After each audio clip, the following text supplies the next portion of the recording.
Will TikTok be banned? A simple yet important marketing tip, tools we're trying, and our favorite accounts to follow. All this and more on today's Strong Coffee Drip. Guess who's back? Back again. Duncan's back. Hey. Duncan, it's great to see you. How are you? Good. Good. It's been busy. I got a little bit of a tan down in Phoenix with some golf. Nice. Other than that, nice. Good. Nice to be back. Brought a cactus home, which you can't see. It's behind your head. So that's kind of cool. That's actually always been there, but yeah. Okay. Well, we'll pretend you brought it back. I got that in my carry-on. Yeah. Don't tell Border Patrol. That might be an issue. So, Duncan, you mentioned that you played some golf. Not many people know this, but Duncan is actually a former golf professional. Correct, Duncan? Correct. Yeah. So you played some golf, and I know there's probably a lot of people heading out on the range this weekend. What's one simple tool for all the slicers out there? What's one simple tool or trick? I have a slice. How am I correcting it? What's a simple answer, Duncan? I mean, you got to close the club face. So, lots of times it could be as simple as just moving the ball a little further forward in your stance. But most times it's because people are coming over the top. So they need to learn to get their right elbow to their right hip if they're right-handed, or the opposite if they're left-handed. And that should help bring the plane of your swing on path into the ball. Bring that chicken wing in. Right, Duncan? Chicken wing. Get the chicken wing in. Great. Well, that's all today, all for golf talk today. We'll be moving on. Also joined by the other half of the dynamic duo from last week, Ian. Good to see you, Ian. And you. Yeah. And we managed to keep the train on the tracks last week, so that was great. Did we? Well, to a point, I guess. Yeah. And a little bit before we move on to now that our content is getting out there and more people are seeing it, we're starting to get more questions and comments when we put stuff out. The one that I had, I think it was last weekend, guys, there's a video game by Nintendo. It features two plumbers. There's a green guy and a red guy. What's the red guy's name? Mario. Ian? It would be Mario, yeah. Okay, and Duncan, what did you say? Mario. Okay, so not Mario? Mario. Yeah, Mario. I would say Mario. You're making me think about my... It was Mario and Luigi. Like that was what it is. No, I know. There were some people... More about my accent. Now I'm getting confused. Yeah, there were some people that may have said, how come you say Mario the way you say Mario as opposed to, I would assume, Mario. Right. But you know what? I've always been a Mario guy. I asked around my house. I live with Mario people. So potato, I guess. And I digress. We move on. Now that we've solved that problem, let's get going. We start with a gigantic story in the world of digital marketing, the TikTok ban. President Joe Biden has signed legislation that gives ByteDance two options: sell TikTok to an approved buyer or have it banned in the United States. People are starting to get a bit worried now that this might actually happen. While the ban is closer to becoming a reality, there will probably still be legal roadblocks ahead that'll keep everyone's favorite time killer around a little bit longer. Simply selling the app is far easier said than done, assuming ByteDance even wants to do so, and from what I've read today, they don't want to do it. The big question here, do you think TikTok will actually get banned in the US? Ian, let's start with you. It's very tough to know at this stage. I think, Brian, you and I were having a quick chat before we just hit record, and I think you're probably right that it will not get banned, but I think it could be down to just loopholes and red tape as opposed to the fact that they choose to comply with the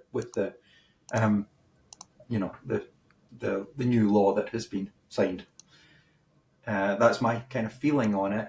There's a lot to it. There's a lot of political stuff behind the scenes. There's a lot of the way it's been written, I believe, affects far more organizations. Just because of the way they chose to word it, I think it affects far more organizations than perhaps even the US Senate and government understands.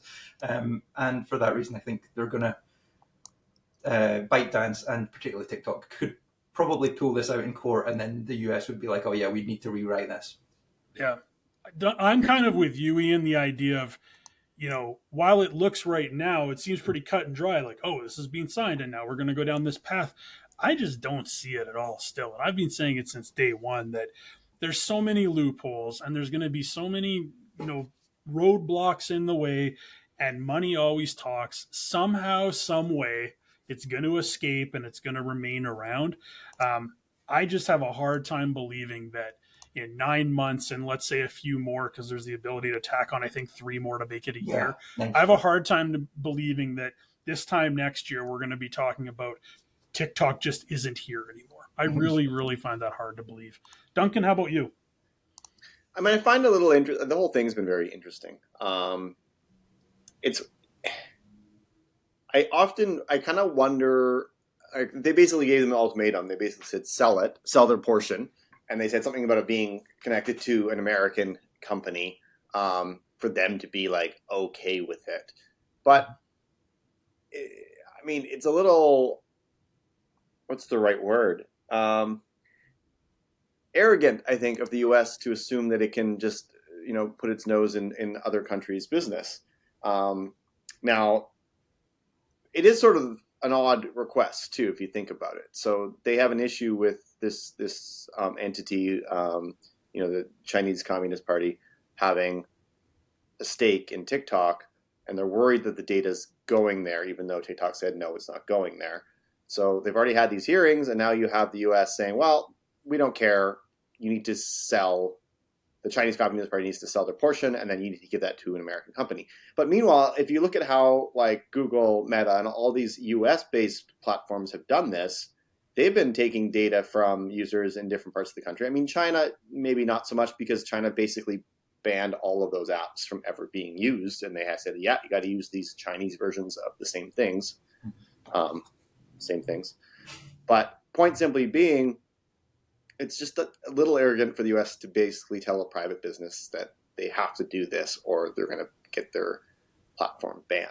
Now, I do find it also a little interesting when you think about the Creator Fund when TikTok first started. It was built to encourage Americans to post videos and content. So like there's that angle of it too, is why was that created and only really launched in the U.S.? And maybe the answer is that, yeah, they wanted as much data from Americans as they could, and that's what they're having an issue with. So to me, it's almost, I mean, I'm not too sure is the exact reason as to why they're banning TikTok. They may say one thing versus what it actually is, but it seems like the data part of it is the problem that they're taking issue with. And I think it would be really funny if TikTok actually does abide, but they sell it to like a Canadian company, as an example, versus an American one, and see what they do. Because I think that would be an interesting like chess move on TikTok's part. But again, I don't necessarily know if this Chinese Communist Party is ever going to sell their stake and if TikTok's going to make them. So yeah, I don't know. I could see it being banned, but I am surprised that Biden actually signed it as is. I still think it's a little vague. And we'll see what the future has in store. I know a lot of, basically a whole generation that would be kind of annoyed if TikTok goes away. My kids. Yeah. And Ian, like you and I were talking about last week, there's a couple different things at play. The idea of TikTok with the algorithm and TikTok without the algorithm, they are two completely different things. TikTok minus the algorithm is like the car minus the engine. That's just a bunch of users and this platform. That part, whatever, that's not a big deal. It's this algorithm that's kind of the holy grail, if you will, that no one wants to give up. So, even if there was some sort of sale, what does that sale look like? What is included and what isn't included? And, is there something like that in place to kind of get around this ultimate ban that they're talking about? So I'm not sure. I think, though, it does bring up some interesting questions and something I want to talk about right now, the idea of diversifying your marketing mix. So, with this possible TikTok ban in place, it's really, really easy for a business to sometimes get caught up in the excitement of the next big thing, whether it be TikTok or whatever else comes along in the coming months and years. And they put all their marketing eggs in one basket. Mm-hmm. Then things change, people change, technology changes. Elon buys X, TikTok gets banned. Before you know it, you're on the outside looking in because you put all your marketing eggs in this basket, and that basket is no longer around. I think we all agree that maintaining a diversified marketing presence is important. What would one tip be that you could offer a creator, a business, to kind of ensure that your eggs are moved around in multiple baskets instead of sitting in just one? I can go first because this is something that I preach quite a bit. The idea of owning some of that real estate as opposed to simply leasing it or renting it. So when you think about social media, you're really just leasing or renting space, even if you don't pay for it, on a platform like Facebook or TikTok, etc. And then as changes come over the horizon, you have to abide by the rules of wherever you're claiming your stake. When you own a piece of online real estate like a website, it gives you way more freedom to be able to do what you want when you want. You want to make changes to your website, you want to change functionality, etc. You don't have somebody else sitting there saying, "Nah, you can't do that. That's outside of the parameters of what we offer here on this platform."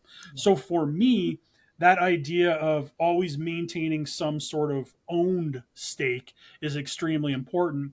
And you know what? I know that a lot of businesses and people are saying, well, where I actually get most of my attention is on social media. And I don't dispute that. That's probably true for a lot of businesses. But in saying that, if that switch ever gets flipped, you don't want to be standing there with nothing. So to me, that owned piece is extremely important. And a website, as we've chatted about multiple times, doesn't need to be big, doesn't need to be bulky, but you just want to have that piece available to you where you can do anything you want with it. Duncan, what about you? When we talk about kind of making sure all your eggs aren't in that one basket, what's a tip you can offer people? I mean, I think that's kind of the nature of the internet, though. Yeah. Like, regardless of what you're trying to do, you really don't own anything. So like if you want to put a website up and you use GoDaddy or you use any of those server offers, if they go out of business, your website's down. Or a third-party tool like a Wix, for example, right? Shopify. No different than social media. I mean, you make Pinterest, you make LinkedIn. If any of those companies want to, or they go out of business, or they want to change something internally, you are at their whim. I mean, a really good example of this is Google recently made a huge SEO update for those in the search engine realm, where if you had like a content mill website where you had a lot of ads in your content, so think like BuzzFeed, a lot of those places, they used to rank really well for organic posts. Google made their update and they're like, we don't want this kind of trash content anymore that forces people to click through 13, 15 pages to see the top 15 X, Y, and Z. Those sites are seeing 99% drop in traffic. So Google just decided on a whim to make a new algorithm change that it thinks benefits users. And then these people that relied on Google constantly and was abiding by their current algorithm for SEO now are seeing literally 100% decline in revenue because they're not getting any of that organic traffic anymore. Facebook did this in Canada, where they had about news articles being posted in Canada, and then all of these news agencies now can no longer have their content being posted on social media. So while I kind of agree that there may be safeguards to it, I think in reality it's just the nature of the web. You are going to have to play by their rules, and you kind of do when you sign up for any of these products, that you are at their mercy when it comes to a lot of these things. And in reality, you really don't own much online. Like I kind of agree with you, Brian. Your website content is your website content, and that's likely your be all and end all. But if Google changes the algorithm for search, maybe people can't find you. And like, there's so many different things that you have to take into account. And I think that's why the digital realm is so nuanced and tricky. And frankly, it's probably why our jobs exist, is because people aren't on top of these things constantly. And you kind of have to be, to make sure that your visibility, your marketing is working the way you want it to, The ads that you're showing are showing up, your website's showing organically. Like, you have to be on top of it, and you can't just set it and forget it, because changes will be making behind the scenes and will affect you in the long run. Duncan, you brought up the idea of Meta not showing news articles in Canada. We run into this odd problem where we have a client in the States that we handle social media for, and we'll have to post a news article. They want it on Facebook. We'll post it, and it's really tricky because we can't actually see it when we post it. Yeah. So we have to double check with them to make sure it looks okay, because we can't see it because we live here. So but you bring up some great points, Duncan. At the end of the day, there are these larger powers that really determine what people see, when they see it, what's important, what isn't, and ultimately you do the best you can, and you roll with the punches, and you try to stay on top of things, because one little change and things can change dramatically. Mm-hmm.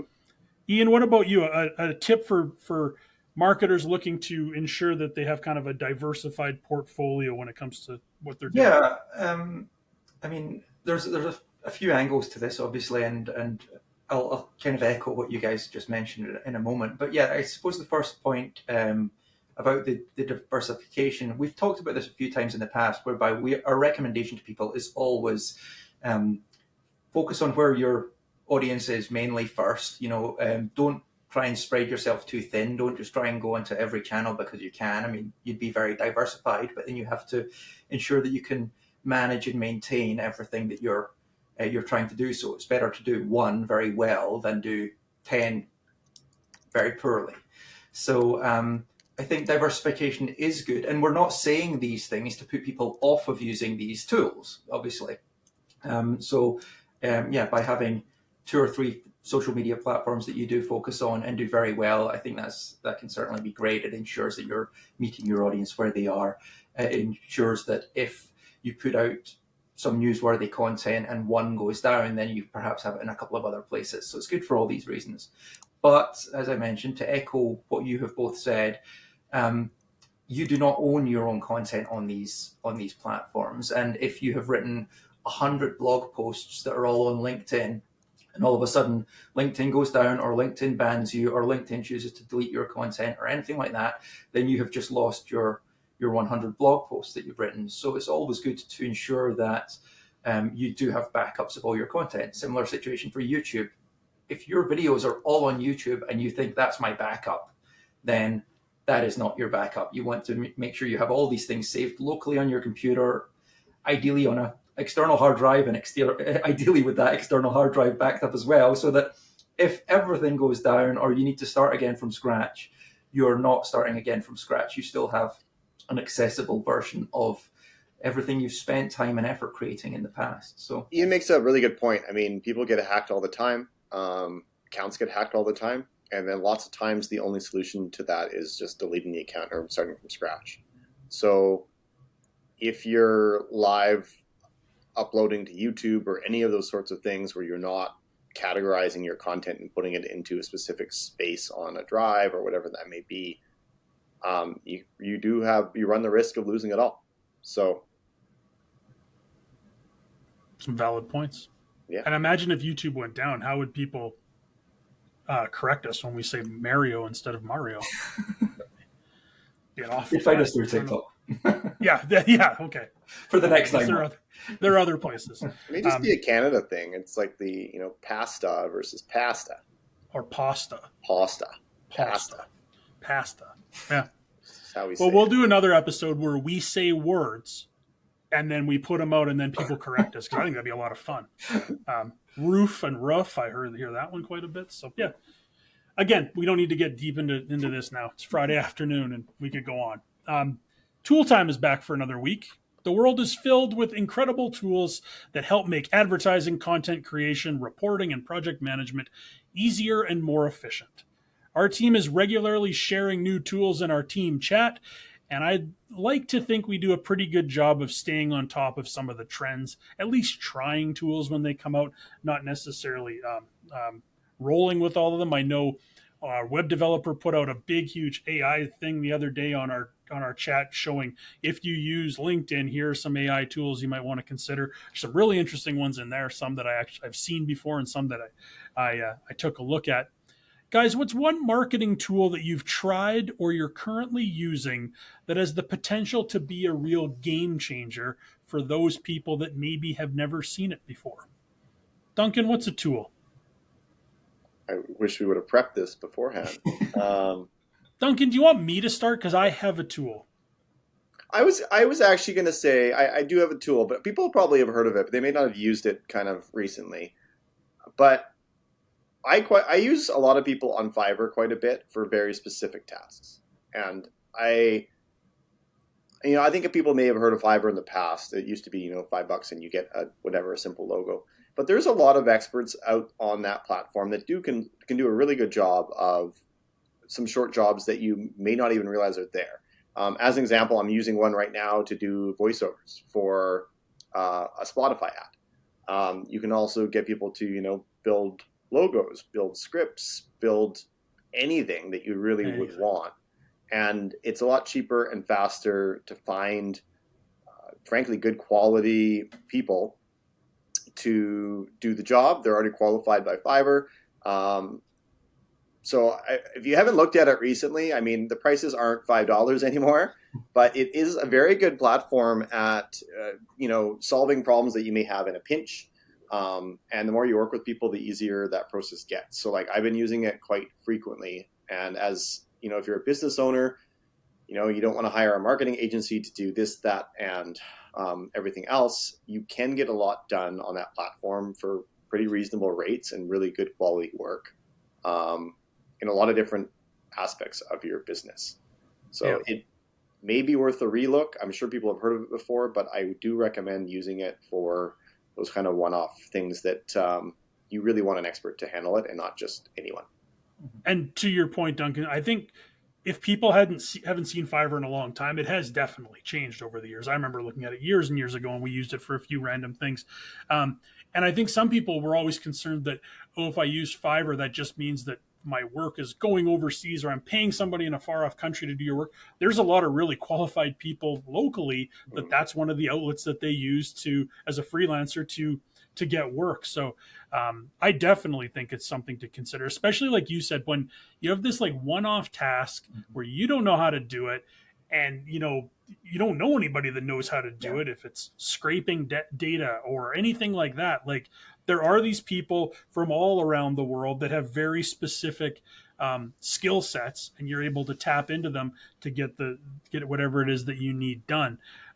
No, that's a great one, Duncan. So good job, because I know when I started asking that question, I could see your eyes on the spot. I didn't read the notes. Do you remember when we used to use your voice for our radio ads, Brian? I actually did some recording this summer for some radio ads. So the one that I love is the what's it called? The monster car races. Monster truck. Probably the best ad that I remember running with your voice on it.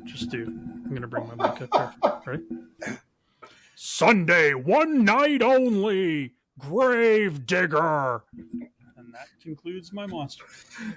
So sometimes you don't need to use Fiverr if you have someone like Brian in the office, but for some other ads, that voice doesn't work on all ads, as you can probably imagine.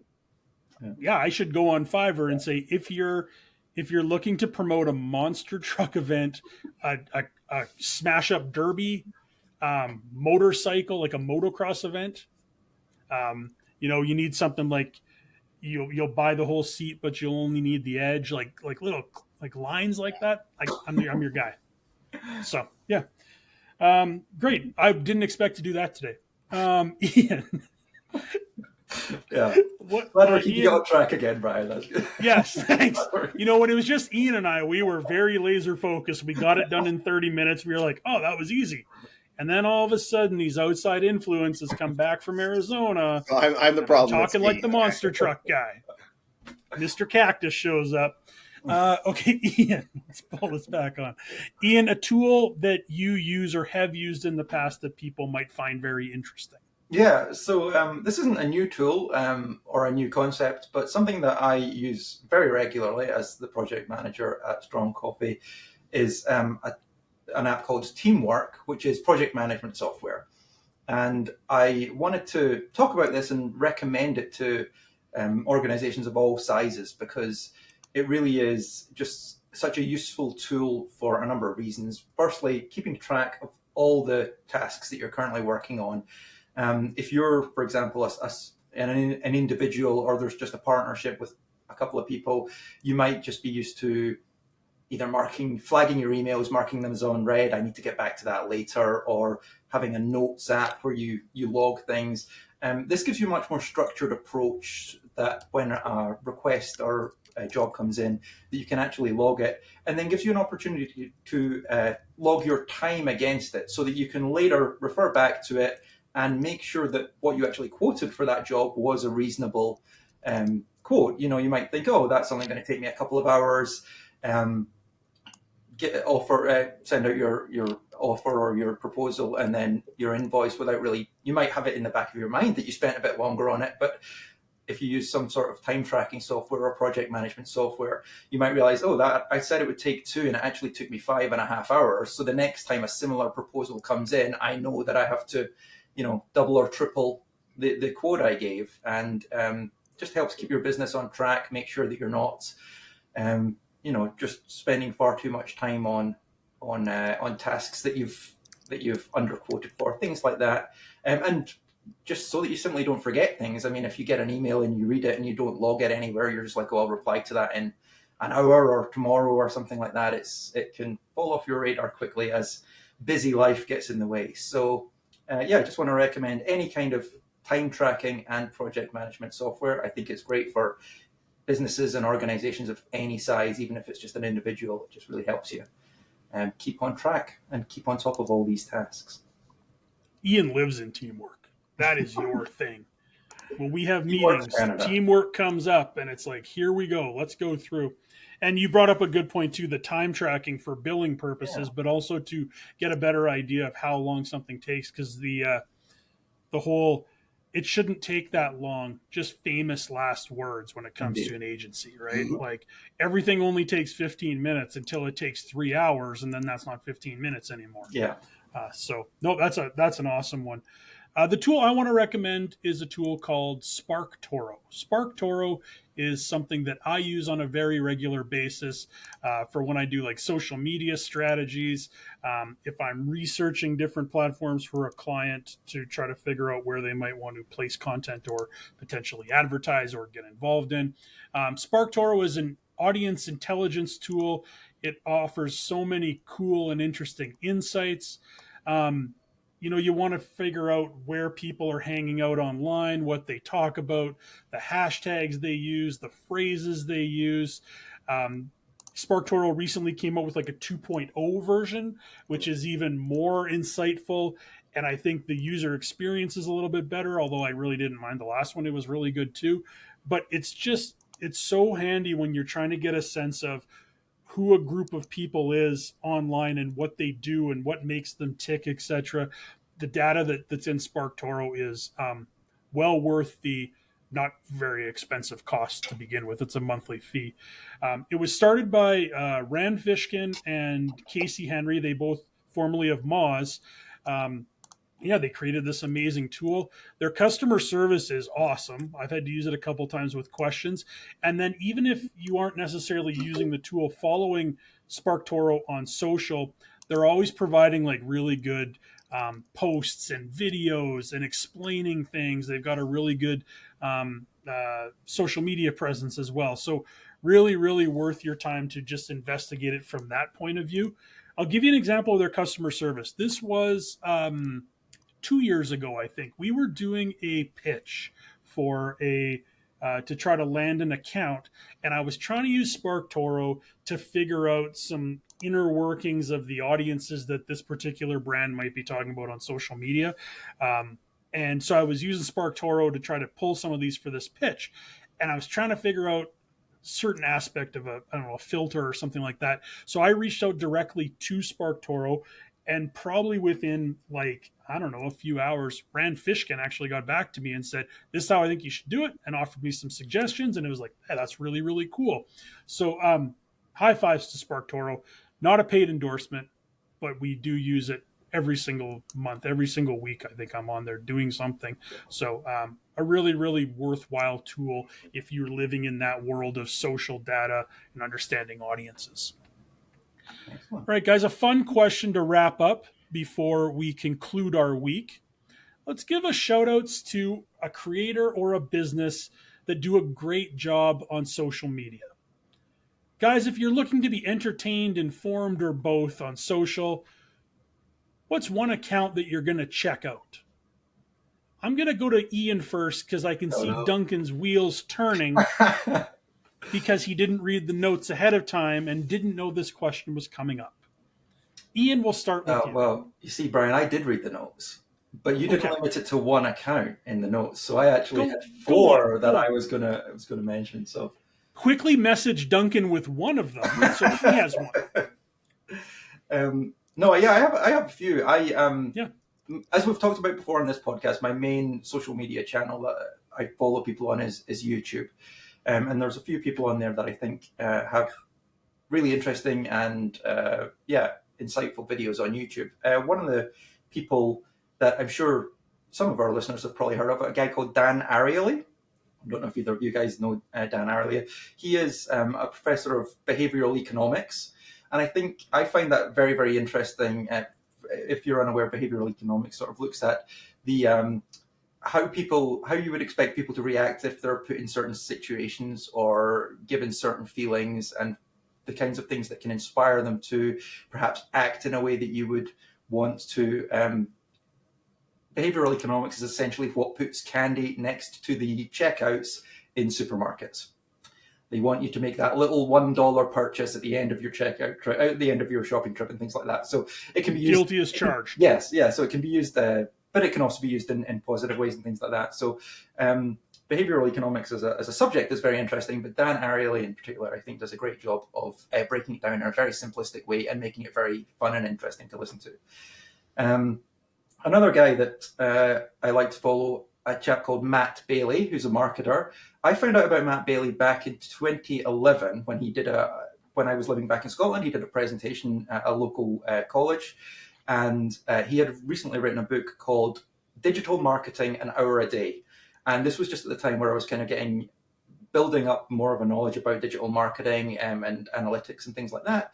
And I thought his book was excellent. So I started following him back then. But just over the last couple of years, Matt Bailey has really started to do a lot more on his YouTube channel. So it's not a very big channel. He's not super well known, perhaps a similar size to our channel.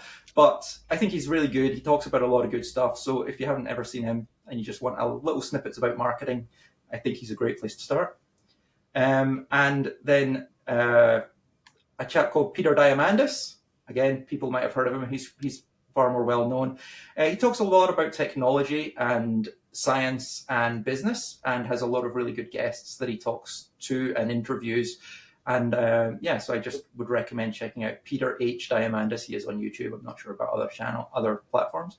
But talks a lot about AI and robotics at the moment, which is very pertinent to a lot of things that we've been talking about recently, and the future of us and everyone.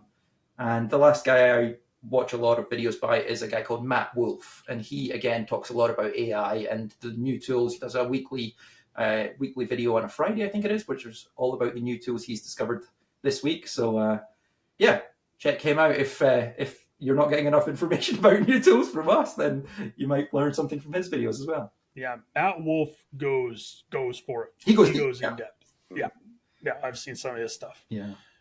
Duncan, what about you? You want to be entertained, informed? Who are you following on social? I took this a different route with the question entirely. Wait a second. What route would you have taken? Okay, so I want to hear this. I thought you meant what businesses are doing social media well, or what new things. You're on the route, Duncan. Talking about influencers on social channels. No. I did want to just. I mean, I don't know. Did you guys see that new ad by Dove? No. They made an ad that was basically. I think it's called the Code is the name of the ad, but it's about making sure that beauty is real and not AI generated. Because I think what ends up happening, or what is happening in the world right now, like we're getting a lot of tools that can do photorealistic images. So, the ad's really clever in the sense that it's basically very relatable right now with what's happening in marketing, but also kind of showing, that, Dove is really about real people. It always has been about real people. So now when you have all these AI images that are coming out of women and you just type in, like a blonde woman, the woman's beautiful. It's not a real representation of reality. So if you ever get a chance, just go see this ad, because I think it is a really moving ad, first of all, but I think it's also very relevant to what's happening right now in the world of kind of marketing and AI. Is, you're asking for a simple image and it gives you a beautiful person every single time. We could see changes in, people using real models versus AI models. There's even a lot of this going on now where, you can use a still picture to create someone who's talking. So you could use a fake person, do a voiceover.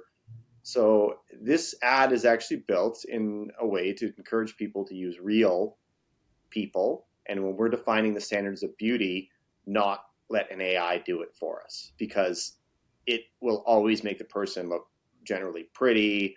Like there isn't like a real filter for the AI.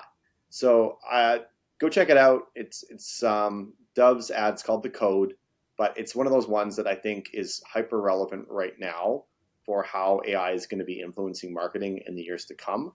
And I think they kind of hit the nail on the head that, at least from the marketer standpoint, this is definitely discussions that we should be having before we just start using AI avatars of real people for everything. Mm. That was a very well thought out answer, Duncan. It was very interesting. You were on track. You were. Now it makes it look like mine is way off base. For me, when I get done work, I just flip my brain off. I got no time for anything, right? And I discovered on TikTok a really fun account. And frankly, I'm somewhat jealous of this account with the way they create content. There's a pizza place in Tampa, Florida called Santoro's Pizzeria. They're on TikTok, and their TikTok account is kind of a behind the scenes look at what happens in this busy pizzeria from day to day, but it's kind of shot like a reality show. Mm-hmm. And so you really learn about the people behind the business and what's going on. Like we're having a staff outing, or this is how we make something, etc.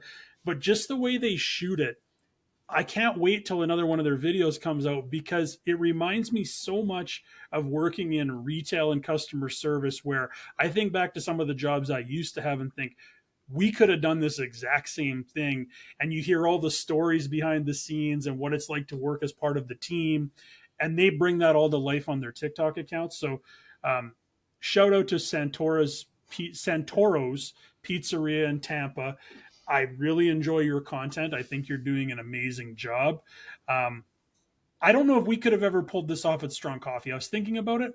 Like pre-COVID, when we were in our last office, there was one summer we had 3 summer students. So we had a pretty packed little office, and there was always kind of something else going on besides just working.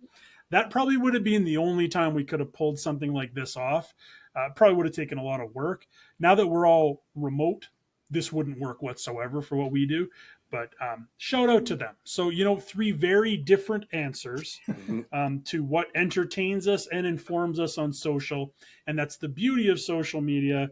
There's so many different things to look at and to get information from and to be entertained by. I have one more topic on this, kind of the same note that I've noticed. I just kind of want people to at least be aware of it. But there is this new trend. If you remember on previous podcasts, I think I've talked about Make and what it can do. Yep. So what I've been noticing is these full-blown videos that have been now created, which I'm 99% sure is from Make, where it's like you start with the scenario. And the one I most recently watched had Joe Rogan in it, but not really Joe Rogan in it, where it was basically telling the story of this submarine and it being attacked by a megalodon, saying that the megalodon was back. So what I think is actually happening here is they're splicing in Joe Rogan podcast, but the mouth isn't aligning with the words that are being said, and then it goes into a guy telling the story about the megalodon from like the military's point of view, and it cuts back and forth for little like facial expressions of Joe Rogan and this random guy that he's interviewing. But it's all fake. It's all really what I think is happening here is someone has created an automation where they go to ChatGPT and say, create a narrative or a storyline or a dialogue of someone who went and did this, someone in the military that got attacked by Megalodon, and make it believable. And then it's taking that, using other tools to then create AI-generated images, which it's now layering over, plus text on the video, and splicing in this Joe Rogan stuff all at once to create this new content video that's getting hundreds of thousands of views on TikTok. I bet you it's almost all automated. It's through that program called Make, and it's like using ChatGPT. It's using ChatGPT to build out like certain sections of it into specific images, layering over text. Like it's all fake, and it seems pretty believable. Like they do a very good job of making it look legitimate. But my only comment with that is definitely have a discerning eye. Yeah. Because content for content's sake is what a lot of TikTok is. It's not reality, and it's more of a warning than anything else. And when I first saw this, I'm like, this is pretty cool they were able to do this, because I know how it was done with automations. But it's also scary how believable it could be to someone who doesn't have that discerning eye. And the tip of the iceberg with this technology, it's only going to get better. Mm-hmm. Very true. Mm-hmm. You know who doesn't make fake content? Santoro's Pizzeria. And us. And us. This is us. We are real. My mouth moving. We say we don't make fake content, but another thing that could have gone in the tool time recently was Yasher and I recently used a tool which used AI to create someone saying something that they didn't actually say, which was the client recorded a piece of voiceover. There was one particular word that they kind of fumbled on, and we just used the AI software to re-record that one line. It was like 5 minutes of audio. You upload the audio you have, it understands that person's inflections and the tone of their voice. You type in what it wants, and it spat out that one line, and it was impossible to tell. So as you say, Brian, this is awesome and scary at the same time. That's exactly it. It's incredible that you can do that, but at the same time, as you said, Brian, this is the worst it's going to be. So where are we going to be in another year? Who knows? Well, where's my career as a monster truck announcer going to be if all of a sudden AI takes over? And just don't upload your voice. You get on Fiverr, you make the money while you can, Brian. I put it on our podcast, so basically ruined already. This episode will never make it out now. Okay, so you know what? Kind of a recap before we wrap up here. Friday afternoon. Duncan told us how to correct your slice in golf. The monster attacking the submarine is not real, that Joe Rogan talked about. I did a monster truck voice for a commercial once. There's a pizzeria in Tampa that makes really cool content. That kind of about sums up this episode in a nutshell. We covered a lot of ground. A lot of ground, places I didn't think we would go. We kind of went there. So you're welcome. Congrats. It's great to have you back, Duncan. Yes, Duncan is back with his cactus.